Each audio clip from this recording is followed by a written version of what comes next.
giving everybody the opportunity to speak their voice. Hey everybody, welcome back to your mat. I'm Dianne Bondy. Thank you for being here on my channel. Thank you for being part of my family. If you're enjoying this content, can you give it a thumbs up, a like, a subscribe, hit the notification bell, you know, all the things.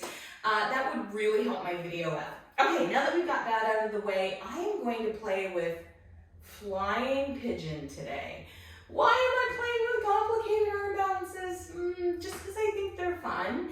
Are they necessary in your yoga practice? Absolutely not. What do? They help build upper body strength. They help challenge your psyche a little bit, right? They're fun.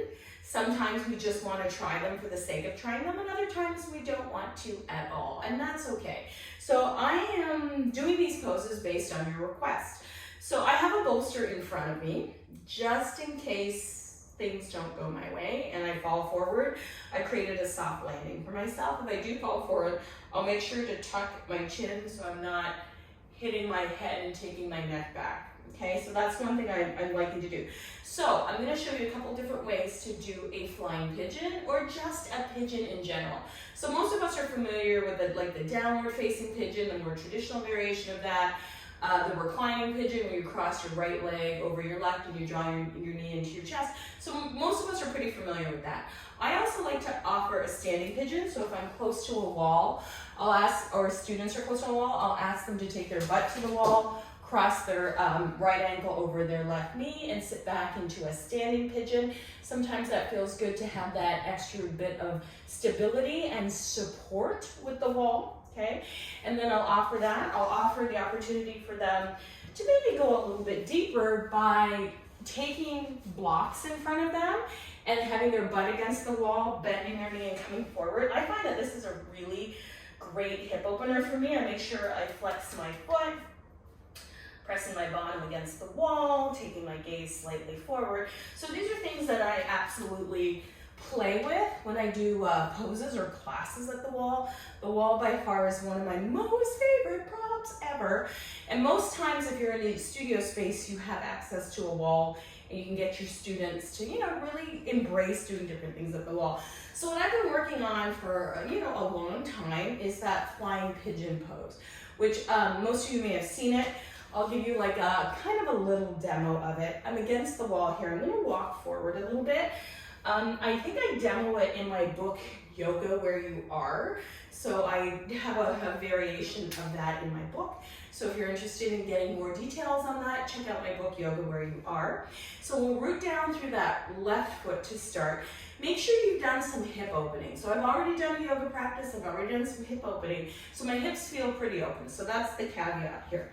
And then I'm going to cross my right ankle over my left knee, and I'm going to fold forward. I'm going to take my blocks to a medium setting, and as I'm down here, I'm hooking my right front of my foot to the back of my left arm, and then I'm going to take, hopefully, my left elbow to the back, or my knee to the back of my elbow. Then I'm going to lean forward. So that's the first part of the pose that I do. Just leaning forward and getting used to leaning forward. If you're wearing pants that have a lot of slip, there's a good chance that your feet will slip off of your pants and you might tumble forward. So I try to have pants that aren't quite so shiny or slidey to see if I can get a little bit of friction here to kind of hold me up. So that's the first thing I kind of play with. So let's do it on the other side where I'm crossing, my right foot is down. I'm crossing my left foot. Oh wait, no, same side. No, different side. I'll be okay. It's early. Crossing my legs. I'm going to sit down and try to squat down. Then bringing my hands to the block, I'm going to have my right, sorry, let me move my hair. I'm going to have my right elbow in front of my, like the shoelace side of my foot, and you'll bring my hand onto my block. And on the second side, I'm going to have my back of my knee close to my elbow, and I'm going to lean forward. Okay? So I'm taking my hands on the blocks, just leaning forward a little bit. So if I'm feeling comfortable, I'll lean forward and maybe try lifting my toes. So that's kind of where I'm playing at. The reason that I'm so close to the wall behind me is once I lean forward and get a little bit of height, I'm going to take that back leg and place it on the wall. I know it's a lot to think about. So these are some things we can do when we feel like we need a challenge. So hold steady for 1 second. I'm going to get a hair tie.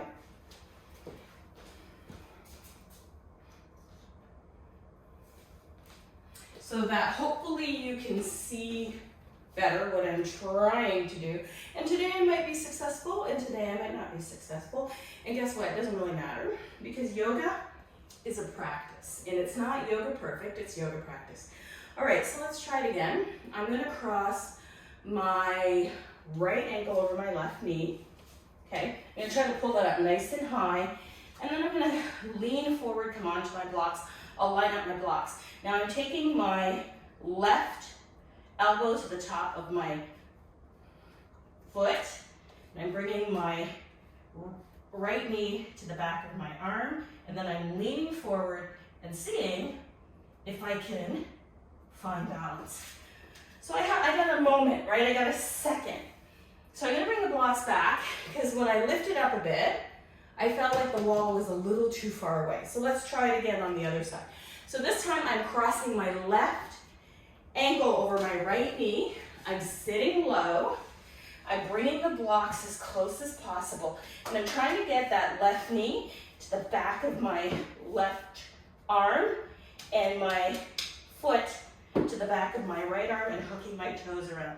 Then I'm gonna bend my knee, lean forward, try to really push into the toes and lean forward.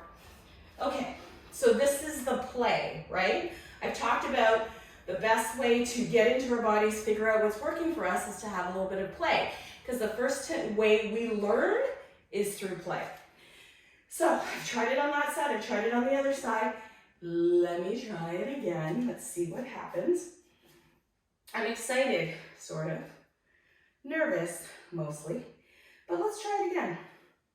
Let's go ahead and see what happens. So I'm crossing my right ankle over my left knee. I'm hooking my left elbow in front of my foot. I'm bringing my right elbow to the back of my knee. And then I'm going to lean forward, see if I can push down, lift my toes up, and completely wipe out. Part of the learning process, okay? Part of the learning process. Almost. But at first you don't succeed. Try again. Let's take one more breath. We're gonna leave that in there because that's the truth of how these things go, right? Sit back, cross over. Make sure you feel balanced. This is how I learn. I fall out of stuff. Things get hard. See what happens. There we go. All right, I'm gonna keep working at it. If you have any thoughts or suggestions, I'd love to hear them down below. Not everything has to be perfect, not everything is a success. It's about the practice and it's about the journey. Thank you so much for joining me here. I hope you like, follow, subscribe, share. It's all about the journey. Thanks, everyone.